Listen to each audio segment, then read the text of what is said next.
Why your arm hurts.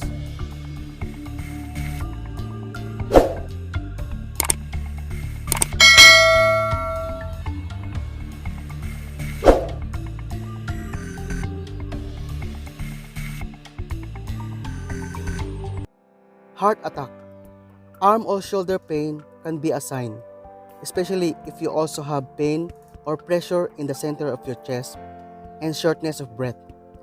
A heart attack can be sudden, but sometimes it's gradual.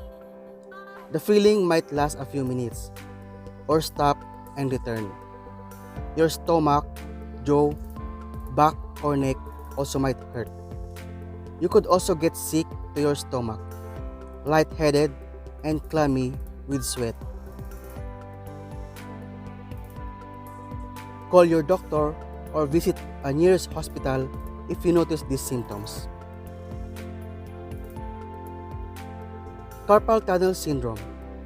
9 tendons and a nerve called the median nerve pass through a tube called the carpal tunnel that goes from your forearm to your palm. Repeated movements like texting, typing, or video gaming can inflame the tube and push on the nerve. This could cause pain, especially in your forearm. You might also notice numbness, tingling, and a weaker grip. Tendinitis. Making a motion over and over again, like when you turn a screwdriver, pull weeds, or swing a hammer, can create tiny tears in the tendons that join your muscles to the bones in your arms. Your arm might feel weak and hurt or burn, especially when you use it. Half of the people who play racket sports like tennis, squash, racquetball will get a form of tendinitis called tennis elbow at some point because of the constant swinging.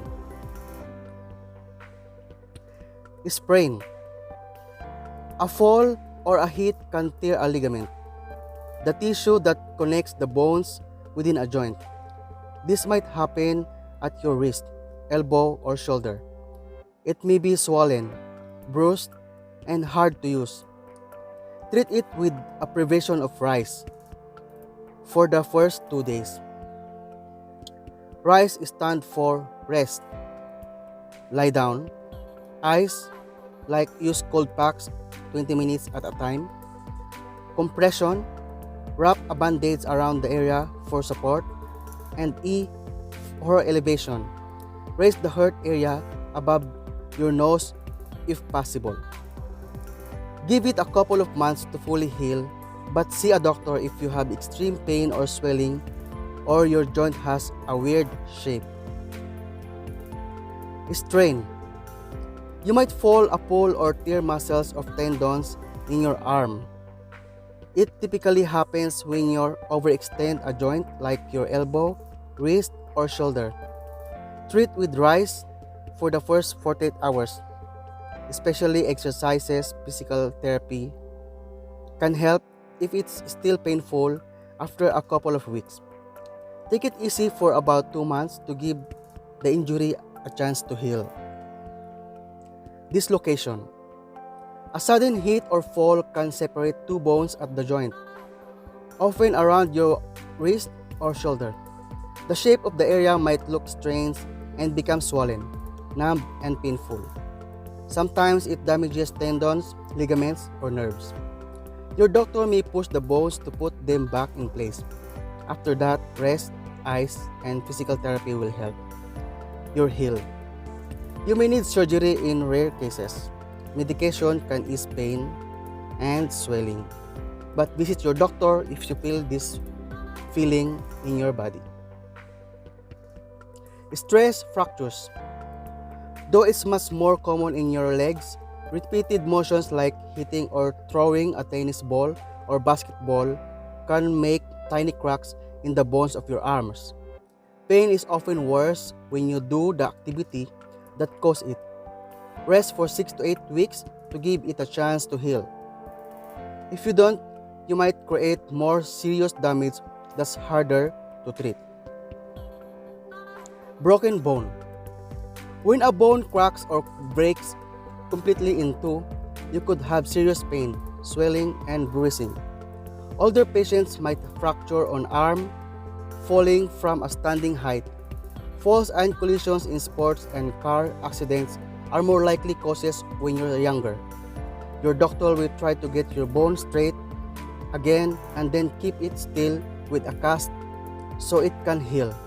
Some bad breaks may require surgery and screws or pins to set the bone. Bursitis. Small fluid-filled sacs called bursa cushion your joints and smooth the friction between muscle and bone.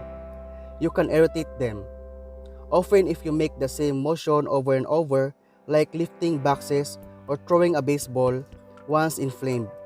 The pain is only or enough to interfere with simple things like dressing or combing your hair.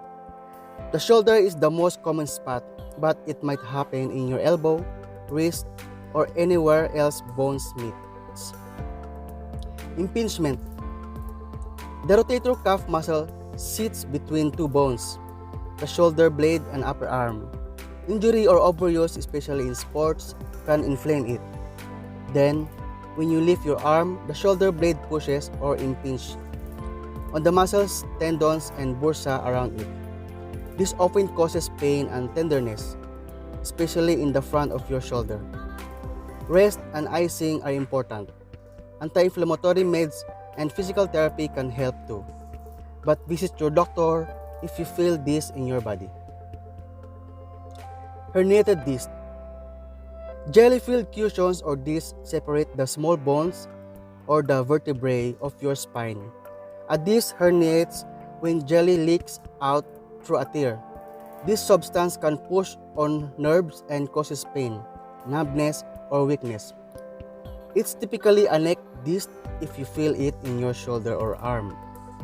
Pain may shoot into your arm or leg when you sneeze, cough, or move a certain way. And the last, OsteoArthritis. The cartilage that covers and protects the ends of your joints can break down over time. That causes pain and swelling and could make the joint hard to move. Wear and tear can cause it slowly, starting in middle age and getting worse. But injury could also do it. Splints, anti-inflammatory drugs, and simple exercise can help relieve pain and swelling. Try to take care with painful joints, but stay active to keep them moving.